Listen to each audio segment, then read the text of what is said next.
এই 200-র বেশি আসন পাওয়ার জন্য আপনাকে কোনো ইঞ্জিনিয়ারিং করতে হইলো কিনা। Thank you so much. আপনাকে অভিনন্দন জানাই। আপনি দর্শক, ভোট ইঞ্জিনিয়ারিং এবং ভোট চুরি নিয়ে তারেক রহমানকে প্রশ্ন করেছেন খালেদ মহিউদ্দিন।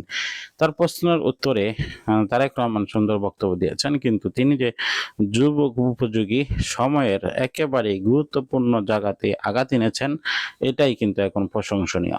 অর্থাৎ ভোট ইঞ্জিনিয়ারিং এবং ভোট চুরির সময় এই কথাটা বলা কিন্তু একটা সাহসের বিষয়। অবশ্যই খালেদ মহিউদ্দিনকে হয়তো বা আর তারেক রহমানের সংবাদ সম্মেলন দেখা যাবে না।